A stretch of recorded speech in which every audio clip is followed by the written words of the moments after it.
from all the things you like, they're going to go away one way or another. The sandwich is gone. Our friends will move away or they'll die. Eventually we'll die and we'll leave everything. So we will be separated from things. Of course, we'll also be separated from the things we don't like too. But we're going to be separated from all these things that we spend our time and effort on. But then we remember another thing. And that is that we are the owners of our actions, right? We have power. The decisions we make today can affect our future, can affect our suffering, right? So even though we have all these things coming at us, age, illness, death, separation, all this stuff is happening, we're not helpless. We can look at these things, understand them, and understand why we suffer from them. So the Buddha wants us to learn how not to suffer, how, in fact, to be happy. Because that's what he was looking for, a happiness that would last. And he saw that everything that we do in the world, that sandwich is going to be gone. So you can't pin your happiness on the sandwich. You have to look for something else. And that something else is to be found inside in the human mind. Because the mind is the one thing we can control. We can't control the outside world very well. We can up to a point. Yeah, I can turn the light on and off, right? But I can't affect the fact that there is electricity, that someone, I mean, there's this full history that puts us where we are. All the things we've done, all the choices we've made. I decided to get glasses that look like this. Therefore, I don't have glasses that look different. You have to make these decisions one way or another, but they're your decisions to make. So in the end of the day, you do have power over your mind. And you can't change what's coming at you very much, but you can change how your mind reacts to it. So I don't know. Does that kind of answer your question? The Buddha was basically looking to end suffering because he saw it and was freaked out by it. Well, what I've noticed too is the Buddha, he teaches too, your mindset says if you set your mind for, what do you call it, you condition, the Buddha teaches like you teach your mind how to handle certain things, like the response of certain situations that does come up, okay? Where when a person antagonizes you, the Buddha teaches you how to handle that situation, where you calmly think before you respond to it, and knowing what to do and what to do is an important thing.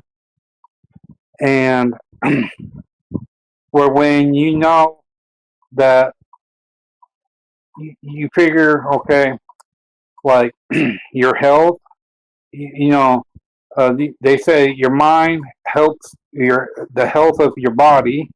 If you keep your mind sharp and informed, other things helps as well too. Like a meditation. If you stop and think, you calmly, relieve the stress from your body. You calm down, try to keep a level head. And people don't stop to think about that. Okay. All right. Very and true. Huh? Very true. Yeah. And when it comes to, and what people don't, like with Buddha, when they see people, how you say, sick, okay, and they wish they can do what all they can do, and they know in their own mind that what they can do is best as they can do to help with anyone, helping another fellow person, health and peace of mind. They can be there to help them out in the long trips, health wise, mental, and physically, And you think too that when it comes to food, okay, that they would, if it was, it teaches like, there's ways of feeding people without starving to death. or injuring people.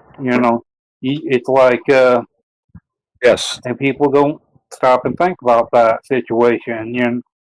There and the Buddha too is when it comes to the peace of mind, they know when that time comes when they do pass away that they need to have what you call a peace of mind where they know from right from wrong, that their conscience is clear thinking for how they live their life, how they handle their life, and what goes on, what they can do themselves in their own area.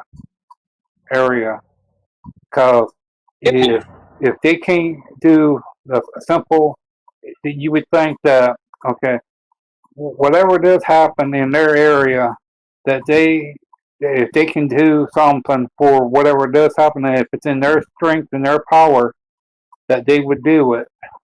Because um, for for to look and feel bad and feel bad for a person that's deathly sick or deathly hurt in any form or fashion, that would go against almost everything that they would believe in, of not harming a fellow person over something stupid. Yeah, You know. you're right. Well, you bring up a couple of very good points, and you're actually right on the money about things like you were saying at first about your mind. That gets right back to what I was saying about how your mind comes first. You have to calm your mind.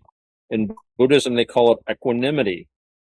And that's so important because you can control your mind. It's not easy, as we all know, because as we're adults, we try to have self-control. We go into situations and we try to be civilized and control ourselves. And in Buddhism, it's very important to control the mind even more to get down to these feelings. What you were saying reminded me of something when I was talking with my friend Panyabasa. I've got the video clip somewhere, but basically he says if someone calls you like a bad name, and they do it to hurt you, then that's bad on them. They've done something wrong, and that's not good karma. That's going to make trouble for them later. But if you allow yourself to get upset, that's on you, because the idea is that no matter what he says, it's like the old saying, I am rubber, you are glue. Whatever you throw at me bounces off of me and sticks to you. Yeah. Right? You don't let their bad ideas. There's a saying like, an unpleasant sound has hit the ear. It doesn't have to go any further, because you realize that this person you're not that way. He's not telling the truth. And he's speaking out of his own rage and despair. Now, this is not easy to do, but like you're saying, and like I've said before, when we can keep ourselves cool and calm and don't let other people control us. Because if someone says something and gets you mad, he's controlling you, isn't he? Oh yeah. But if someone says something to you and you don't get mad, that usually sends them crazy. They hate that. And not that you're doing it for that, but it's like, why should you let someone else control your mind? And you made a good point about when you come to the end of life, it is very important in Buddhism to have a good mental attitude. And a big part of that is, like you say, you look back on your life and you realize you've done your best not to harm people. We have 5 precepts in Buddhism that a good Buddhist does their best to uphold. And that is, you don't kill people, you don't do harm, you don't steal, you don't lie, you do not cheat on your spouse or engage in any other irregularity, you don't, anything like that, and you don't drink alcohol. And by doing these things in Buddhism, we say you're offering protection to the people around you. See, in Theravada Buddhism, a lot of people say, well, you got to go out and help other people. In our Buddhism, we work on ourselves. But because and some people, that's greedy, you should be working on other people. No, we work on ourselves so that other people benefit. So if I don't kill or steal or lie or cheat or get drunk, I'm a lot better to be around. I would prefer to be around people that don't lie, don't cheat, don't steal, that don't get drunk, that, don't do any of these things, right? So you're offering protection to the people around you. They don't have to worry about you. They can trust you. They can like you. And when you're around people like that, then you can feel the same way. And this makes things better. And when you look back over your life and you realize that you've been this way, then you can leave this world with a good mental attitude. And this is very important in Buddhism anyway, because in Buddhism, we have more than one birth. Not every religion has that. But in Buddhism, you are going to keep going. And where you go is going to depend not only on what you've done, but on your mental attitude toward what you've done. So what you said was right on the button. You want to be always in control of your mind. Don't let other people disturb your equanimity. And you want to be in Buddhism, they call it virtue, which we also call it in English. You want to be a virtuous person so that you're not disturbed. You're not lying on your deathbed saying, I was really mean to that person. I did this, I did that. And I don't know about you, but we're all older and we've all lost friends and relatives. And the one thing, whenever I have a friend or a relative pass on, one of the first things I always think of is that I wish I'd been nicer to them. I mean, I'm always nice to people and I try my best, but you start thinking, I always think in terms of like the good I could have done.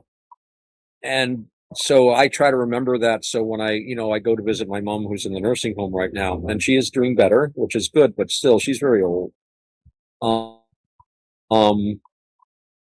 I try to spend as much time with her as I can, because I know I probably don't have much time left with her, and I want to do as much good as I can while I'm here. And that's really the key. You've got this human life, and we can do good with it. And when we do good with it, we are happier. And again, Buddhism is all about being happier. So you're right on the money. Yeah, but like what you just said about you're fixing yourself. Well, but here's the thing: you're setting a certain thing out. You're recognizing that you need to fix yourself above everything else. But people that witnesses it, they're sitting there saying, if he can recognize himself, in what way is he fixing himself, and how does he notices it? And they sit and notice it about themselves by what you do as a person. Yes. And and a set of minds too, as a Buddhist. Like, okay, when people and I noticed that when people have said things, we call it where when your emotion gets hit by what they do say, it makes you think, okay, why am I feeling a certain way about that? And that's the thing that people do got to watch out for, because it's a dangerous thing, because people react in not a very good way when that situation appears. Yeah. And that's a good point, because when someone says something to you, like you're talking about, says something that you don't like, you do have that reaction. Nobody likes to be, have unpleasant things said to them. I don't like it. It can be very upsetting, but you're right to be able to step back from it and say, why am I feeling this way? That's an important part. We need to step back from ourselves a little bit and look at what we're doing.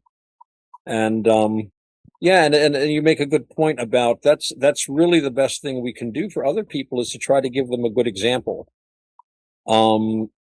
Because if you just tell someone to do something, but you don't do it yourself, they're not going to be very impressed with it.